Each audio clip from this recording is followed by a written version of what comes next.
Hi, this is Darren again. Just want to do a quick recap video for our Draft Day Sports College Football 2023 League, which is SNCFL. I kind of view this as one of the top online leagues out there. This title is by Wolverine Studios. I highly recommend you taking a look at it, especially if you like statistical football or simulation-based football. This game is by far probably one of the best ones in the market. But really want to dive quickly into it and talk a little bit about the league and what's going on. We are at week 16 now, which is the conference championships. This will really determine who makes it to the playoffs. If we were to start the playoffs today, I would kind of talk about who's in, who's not. But as you can see from the top 25, Maryland is still number one. They've had a pretty brutal year, but managed to come through it. UCLA, who is Stewart, is at number two. Washington State is at number three.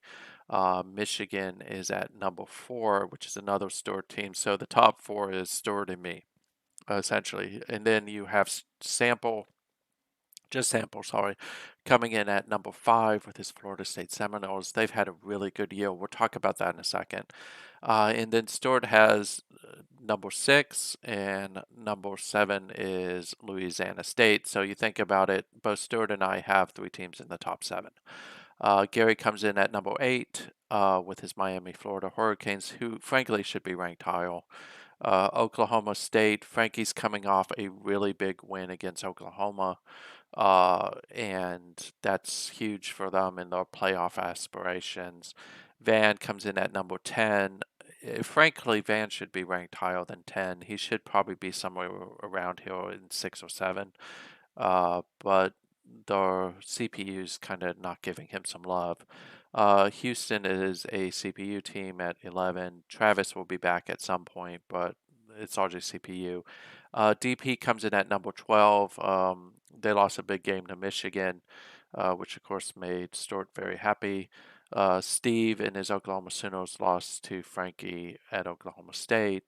At number 14 is Kevin, and of course Kevin will play Frankie at Oklahoma State this for the championship. Number 15 is Wisconsin, who will play Maryland for the championship. And then rounding out the top 16, which would be the playoffs, is Marshall, who still has to play in a conference championship. So there's a lot of capability and ability for people to move up and make it into the playoffs, and some people to drop out. Um, some of these teams are not going to be playing again before the actual playoff rankings are released. Like Florida State's done for the year. They're not in the ACC championship because that's Miami and NC State. Houston has a conference championship, but Ohio State's done for the year. So is Oklahoma. So those two teams still should be able to hold those three teams should be able to hold those spots and make it into the playoffs. Um, People who will benefit if any of these teams, these like from 10 onward, lose. I think NC State's going to make it. Unless they get really badly blown out by Miami, I think that they have a really good chance of making it in. But of course, Kevin needs to win against Oklahoma State. Otherwise, he runs the risk of dropping out. Wisconsin needs to win against Maryland, or they run the risk of dropping out. If Marshall loses, then they could drop out. So what that leaves you with is Florida, Texas A&M, Georgia, even Stanford could all jump upwards and maybe make it in. Um, if we look at the uh, standings, sorry. I mentioned this before, is the big game this week is Miami versus NC State. If you look at it, NC State only has one loss. I forget who they lost to, by the way. But they lost to Virginia. That was just maybe a slight slip for them. But you have Miami, who has two losses on the year. Now, granted, against those two losses were against top five teams, which is one of the reasons why they're ranked high. And I think that they should actually be ranked higher. Gary's had got a good year out of Guerrera, but if you take a look at it, uh, they edged out Georgia Tech. But Miami has been pretty strong outside of those two losses to top five teams. When we look at NC State, if it decides to let me, uh, so they've largely done it behind Stanton, who is one of the really good running backs that they have. And they're no stranger to beating top teams either. I mean, they did beat Florida State. That's why they're there. They did beat Clemson. And then if you look at Florida State, excuse me, uh, they beat a top 20 team in Florida. They also beat Clemson. They beat Miami. And really, the two losses were to NC State and Boston College. That Boston College one was, again, one of those minor little slip ups where it kind of just got caught by surprise. So ACC could actually have three teams going to the playoffs, which would be a big deal for them. So definitely a good year for those coaches. Over here will be East Carolina versus Houston. This is going to be all Houston, by the way. East Carolina really doesn't match up well against them at all. Houston just has a phenomenal offense in general. They have a great running back in Holmes, plus they have Pipkin, and the quarterback, I forget what his name is also one of the top quarterbacks. So uh, I don't see Houston slipping uphill. They'll make it into the playoffs relatively easy and win the American Athletic in the process. The Big 12, I think Frankie's in to the playoffs, but he still needs to win to avoid dropping into the area where you could end up against a Maryland, a UCLA, a Washington State, a Michigan, which arguably are some of the top teams. But uh, his offense has really started to come on. Hill McDougal is a large part of that. Um, don't look past Kevin. Kevin in Texas has had a really solid year. Yeah, they lost the last game out, but they're still one of the top teams. I do think Oklahoma's in, no matter what, because I don't think anybody's gonna be able to leapfrog them. Avery's just had a phenomenal year this year. Can't say enough about that. Iowa State should go to a pretty good bowl. Not a bad first season for both Steve and Starfinder at West Virginia and BYU. And then, of course, Texas Tech is just happy the season's over with. But again, three teams could go from here. The only way I think that happens, though, is if Kev beats Oklahoma State, and Frankie doesn't drop too much as a result of it. Otherwise, I think it's only going to be two, because I think if Kevin loses, he's going to get leapfrogged. In the Big Ten, you largely have the potential that four teams could go, but I don't think that's likely. I need to figure out why that looks that way and fix that. Yeah, that's weird. Someone's been playing with player picks. I'll leave it alone for right now. Um, But Maryland, of course, plays Wisconsin. Wisconsin has to win this game in order to make it into the playoffs. If they don't, they're not going. Otherwise, the three Big Ten East powerhouses in Maryland, Michigan, and Ohio State should make it in. LaFleur's just had a phenomenal year, over 2,000 yards rushing. Of course, Maryland is Vang, but the real reason why Maryland has surged late in the year has been Witten is back and having a phenomenal year. We'll talk about recruiting in a little bit, but if we go Hill, and I promise I'm not trying to cause pain to anybody, but this was a big game for the Big Ten. Where Michigan went up early by 24 points and then really never looked back. Uh, Ohio State made it close, but largely Stewart stopped the passing attack of Ohio State. And then, of course, LaFleur had a really big game, which helped him win it. Just this five sack game, I mean, just in general, right? That's 10 sacks in a game. That's pretty phenomenal. So McCormick, I think, largely, he may now be the top sack person. We'll look at that in a moment. But Michigan's going to be a tough game for anyone.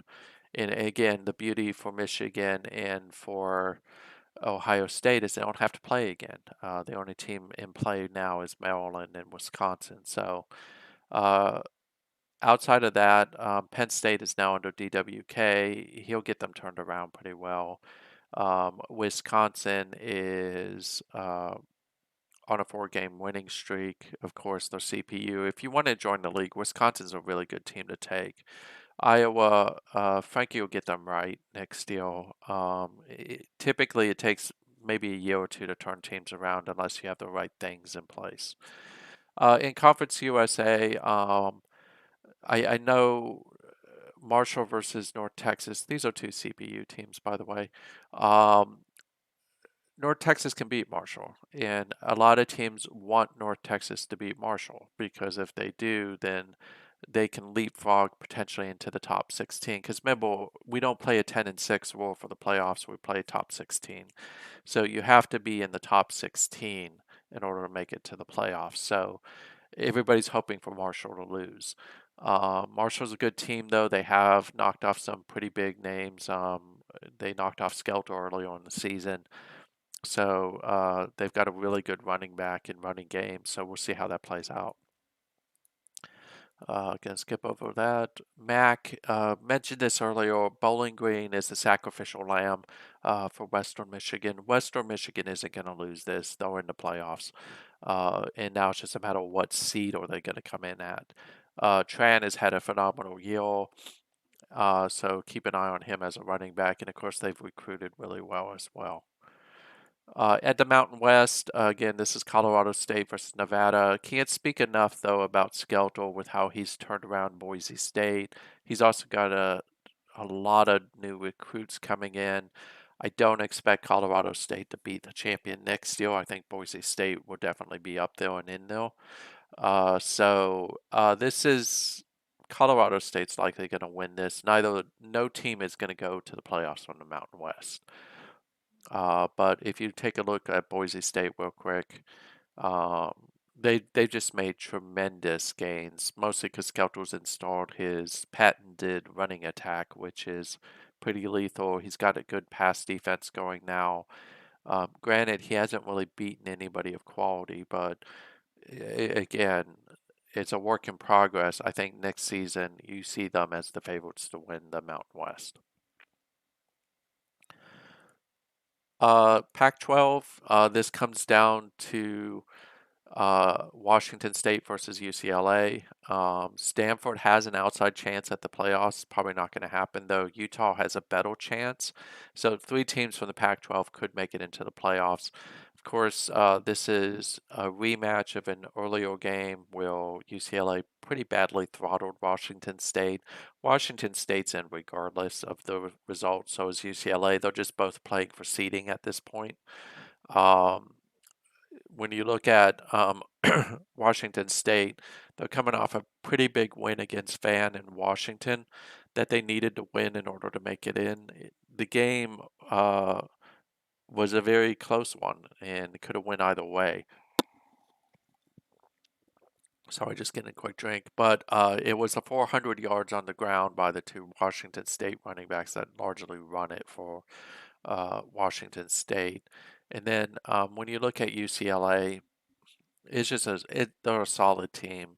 I'm not confident in Washington State's ability to beat them in the second game. And again, they beat them 59-17 the first time. Shaw is a pro prospect quarterback. Harper is a really good running back. Lund is a great wide receiver. This is a really solid team who actually is probably a favorite to win the championship this year. So definitely great job with Stewart getting them ready. I do expect them to win the Pac-12, by the way. So UCLA is the team to beat. In the Southeastern, LSU's had a phenomenal year. Florida has too. Um, it's a shame that Shark in Georgia had some injury issues, and I think that contributed to them not making it to the playoffs. But just a solid deal from Shark at number 20, Georgia. They have an outside shot at the playoffs as well. But a lot of things have to go their way for them to make it in. But Ashby at ULM, yeah, they had a pretty bad year, but once Skelton went back to his roots with his rushing attack, they had a really good year. Barham is a potential first rounder for WWPF fans, and Dickens is just a really good wide receiver. But I think LSU versus Florida, this will be a really good game. LSU is only, if we go back and look, LSU has had a pretty good climb back into the league. They were pretty horrible before. If we look at their history just real quick, what you'll notice is they were pretty pathetic up into 2049. I think I took them over in 2050, and then managed to climb them over 4 seasons into where they are now. So yeah, and a lot of that's Bach as well as the rushing attack. They have one of the top rushing attacks in the league. So it'll be interesting to see. LSU needs to win this game. Uh, Not so much to make the playoffs throw in, barring something really weird happening. But Florida has to win in order to get in. Georgia is not going to be rooting for Florida because they want them to lose, and they actually probably want LSU to beat them into the ground so they have a chance to leapfrog over them and make it in. The last one we'll take a look at is the Sun Belt, New Mexico State versus Arkansas State. New Mexico State will probably win this one, but they're not going to make it into the playoffs. DWK's got Georgia Southern going good since he took him over. Albrecht is a really good wide receiver. So that's kind of what it looks like. Just general thoughts around the playoff picture, and I've already kind of talked about it, is I think what you're going to see is these three spots hill up for grabs. There is scenarios where Ohio State and Oklahoma could fall. Uh, but since they don't play, that's not going to be really likely. What has to happen is there would have to be some really big results happening in the conference championships. Like Texas just gets throttled, Wisconsin gets throttled, Marshall gets throttled, or Florida beats up on LSU and then leapfrogs upwards, and let's just say Texas, Wisconsin, and Marshall win. So for them to stay in, these three teams got to win. And how they win will determine whether someone like a Florida can move up, a Texas A&M or Georgia can move up. Largely, I think the best chances for these three teams is for these three teams to lose. So Utah has a chance, Florida has a chance, Texas A&M has a chance. I do think that Georgia still has a shot at it. Stanford is a very long shot at this point, but still one of those things will potentially there is a chance. Award wise, this is going to be controversial. I think Merriman should win the Heisman. 31 touchdowns. He's splitting his time at running back pretty substantially with another running back from Washington State. So a lot of people are like, well, Ashby's run for more, so is LaFleur. Yeah, but they're not really splitting as much time as he is. Literally, Willis plays almost every other down. So having two running backs that are near 2,000 yards is pretty phenomenal. So you can't hold that against him. But Ashby is definitely up there. I do like Brewer for it. I think he's well deserving of it if they decide to go quarterback. Same three again for offensive player. Um, it's really hard for me for this next one, right? I think Brogan and Hutchinson, and there's a couple other guys out there actually, have been consistent all year. Uh, McCormick had the 5 sack game. So he really was at 9 sacks until that game. And then he leapfrogged everybody. So it'll be interesting to see who gets it. Brogan definitely is up there. There's the guy from Ohio State whose name's slipping me right now, who's another good defensive player. I hate that just showing the defensive ends, though, because the reality is you have Grantham, who should be in that conversation because he's had a phenomenal year. He's not a sack machine. You have Russell at Texas San Antonio. You got Stein at Iowa State. You have a bunch of defensive backs who should be showing uphill. Outstanding running back, not going to rehash that conversation. it's really Brewer versus Barham. Driscoll's been exposed most of the year based on Baylor's style of offense. Huston, if you're listening, you do need to upload. Otherwise, I'm going to put Baylor probably back on CPU and allow someone to grab them if they want them. But Brewer and Barham definitely probably are the two here. There's some other quarterbacks that probably should be in that conversation. We'll talk about that in a moment. And then for the senior quarterback, it's the same two. I think the Baylor wide receivers, some of the Oklahoma wide receivers should be in here as well, but you can't ignore 23 touchdowns from Dickens. That's really good season. Don't really care about the tight end. Again, this is probably going to go to Lopez. I don't think anybody's going to catch him easily. We talked about this already. Linebacker wise, I do like Hackett out of Kent State a lot, but there's some other guys who probably deserve as much visibility. Steele is one of them out of California. We talked about the defensive backs. There's quite a few of them. I'm not going to talk about kickers. Um, and I know a couple of you have kind of called me out for me not talking about kickers and punters. I just don't. And I'm a former kicker, by the way, so I'm just not going to talk about them. So passing yards, we talked about this. It's really Brewer and Barham who have had phenomenal seasons, and you see that this happen constantly. Felder's had a really good year at Oklahoma. Driscoll is a product of the system that he's in. You finally see Witten starting to creep up. He's had probably a better year this year, but he missed 3 games due to injury. He only played partially in one of those games, even though he started. But as you can tell, the offensive change for Maryland definitely has benefited him this year. Yeah, his yards are down, but that's largely because he just missed those games. He'd been throwing for about 3,000 yards, more open, more like his first season as a freshman. But he may have reestablished himself as a potential first rounder. Pass rating, Um, again, Brewer's up there. I think Brewer is the top quarterback. Noah is someone to keep an eye on. Rushing yard wise, again, at the title rushing title goes to Ashby, but probably the best running back is Merriman because this is what I was talking about, where you have the 3 and the 4 both from the same team, and you really don't see that anywhere else. Um, so the fact that those two combined for over 3,800 yards, if Merriman had just played maybe 75% of the time, he would have probably been close to 2,500 yards.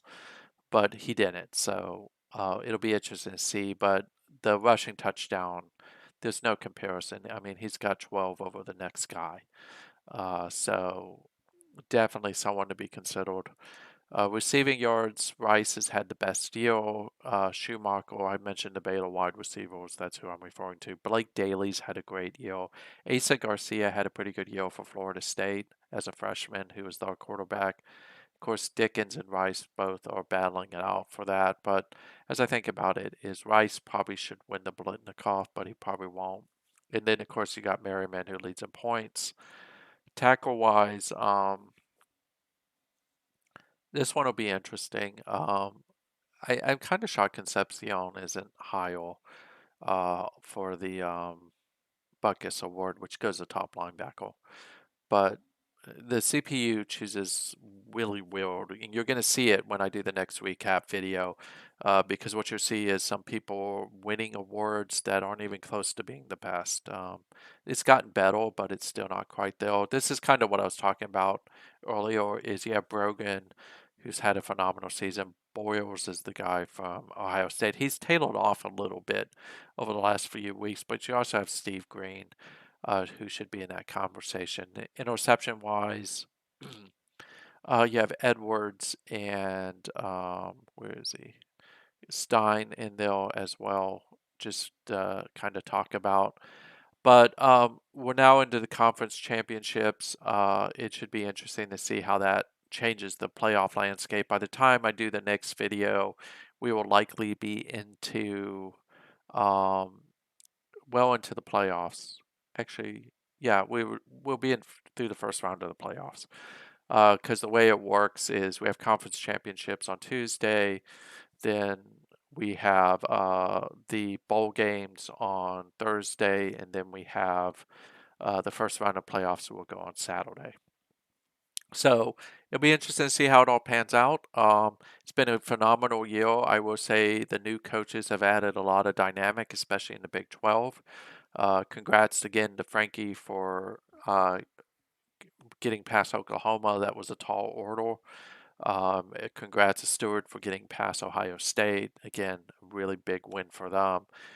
Looking forward to seeing what NC State and Miami do. It's going to be a pretty wide open race to the championship this year. So if you want to join us, the link's in the video. Definitely take a look. There are a lot of good teams out there, especially in the SAC, Big 12, Big 10. ACC still has a couple really good teams out there. So we'd love to have you. There are a lot of good coaches here, and it's starting to reflect it when you look at just how wide open this season has been. That's it for now. Hopefully, you have a great weekend. Thanks.